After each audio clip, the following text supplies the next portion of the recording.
राष्ट्रीय पहचान के प्रतीक व चिन्ह का नाम। भारत का राष्ट्रीय ध्वज तिरंगा, भारत का राष्ट्रीय गान जनगण मन, भारत का राष्ट्रीय गीत वंदे मातरम, भारत का राष्ट्रीय चिन्ह अशोक स्तंभ, भारत का राष्ट्रीय पंचांग शक संवत, भारत का राष्ट्रीय वाक्य सत्यमेव जयते, भारत की राष्ट्रीयता भारतीयता,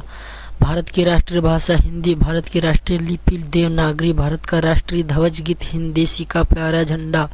भारत का राष्ट्रीय नारा सर्वमेव जयते, भारत का राष्ट्रीय पिता महात्मा गांधी, भारत की राष्ट्रीय विदेश नीति गुट निरपेक्ष नीति, भारत का राष्ट्रीय पुरस्कार भारत रत्न, भारत का राष्ट्रीय सूचना पत्र श्वेत पत्र, भारत का राष्ट्रीय वृक्ष बरगद, भारत की राष्ट्रीय मुद्रा रुपया, भारत की राष्ट्रीय नदी गंगा, भारत की राष्ट्रीय पक्षी मोर, भारत का राष्ट्रीय पशु बाघ, भारत का राष्ट्रीय फूल कमल, भारत का राष्ट्रीय फल आम, भारत की राष्ट्रीय योजना पंचवर्षीय योजना, भारत का राष्ट्रीय खेल हॉकी, भारत की राष्ट्रीय मिठाई जलेबी।